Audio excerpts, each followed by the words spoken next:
In 701 BCE, the Assyrian Empire laid siege to Jerusalem. According to the biblical Book of Kings, the city's ruler, King Hezekiah, prayed for deliverance, and an angel of the Lord struck down 185,000 Assyrian soldiers in a single night. The Assyrians retreated, and the city of Jerusalem survived. But this is the Taylor Prism, an official state record commissioned by the Assyrian king Sennacherib. Carved into this clay is his version of events. He claims total victory, destroying 46 cities, capturing 200,150 people, and locking Hezekiah inside Jerusalem like a caged bird. While Hezekiah and Sennacherib were locked in this standoff, a third major geopolitical player was advancing from the south. Taharqa, the commander of the Egyptian army, was marching his forces north toward the Levant to intercept the Assyrians. Taharqa represented the 25th dynasty, a regime from Kush, modern-day Sudan, that had taken control of Egypt. This stone column, still standing at Karnak, reaches 21 meters high, a physical demonstration of the massive resources, engineering capacity, and imperial scale Taharqa commanded. Under his rule, Egypt was a heavily armed superpower. 3 rival superpowers all claimed military victory or divine favor in the exact same conflict. To find out what actually happened, we have to look past their state-sanctioned propaganda and examine the physical evidence left in the dirt. Decades before the siege of Jerusalem, the northern kingdom of Israel collapsed under Assyrian assault. Thousands of displaced Israelites fled south into the kingdom of Judah, swelling Jerusalem's population from roughly 8,000 to 24,000 in a matter of years. Facing an impending invasion, Hezekiah dismantled the independent shrines across the countryside and brought the priesthood under his direct supervision in Jerusalem. By funneling all religious and civil life into a single city, he turned a scattered, terrified refugee population into a unified workforce that could be more easily taxed, conscripted, and controlled from the capital. With the population under his direct control, Hezekiah began mobilizing. Archaeologists have uncovered thousands of clay jar handles across the region, stamped with a specific Hebrew insignia, LMLK, meaning belonging to the king. This map plots where those stamped jars were found. They aren't scattered randomly. They are clustered tightly along the western border cities, the exact route an invading Assyrian army would take.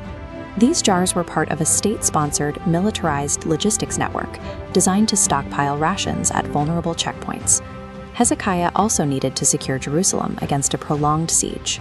This carved entrance leads to the Siloam Tunnel, a massive rock-cut aqueduct designed to divert water from the exposed Gihon Spring safely inside the city walls. Matching dirt to text is rarely perfect. Recent archaeological excavations and radiocarbon data suggest parts of this water system might have been constructed decades earlier, meaning Hezekiah likely repurposed or expanded existing infrastructure rather than starting from scratch.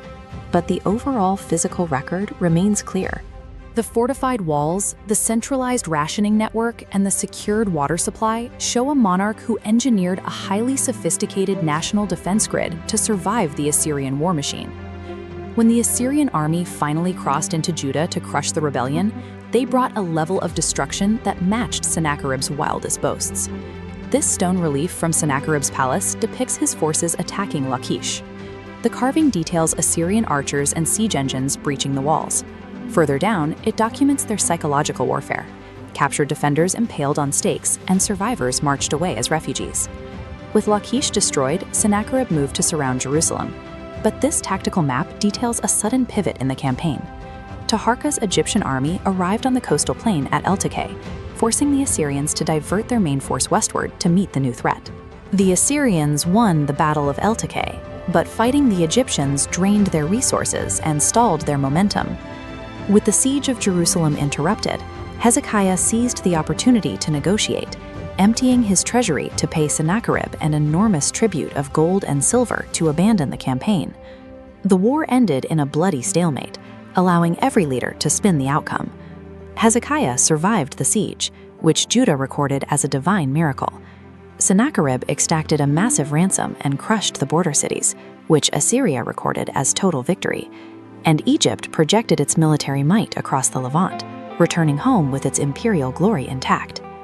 In the years following the siege of Jerusalem, Assyrian records indicate a pattern of frustration. Every time they pacified a border state, Egypt would sponsor new rebels and fan domestic revolts to keep the Assyrians distracted. The royal annals suggest that the Assyrian leadership began to view Egypt not just as a neighbor, but as the source of all regional instability.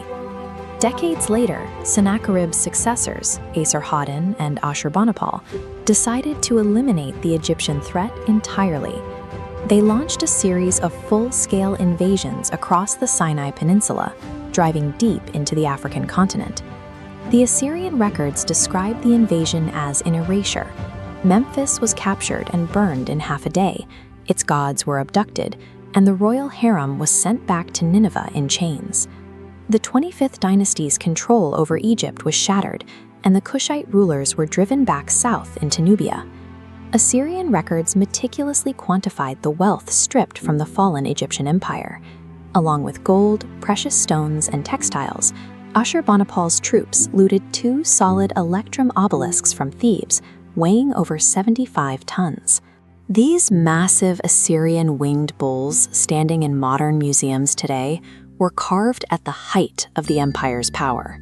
They were financed by the systematic plunder of conquered nations, built with the stolen wealth of Judah, Egypt, and countless others. State records and holy texts give us the polished, partisan narratives of kings fighting for their legacies. But when we measure their words against the fortifications, the water tunnels, and the burned layers of earth they left behind, we see the mechanics of ancient warfare exactly as it happened.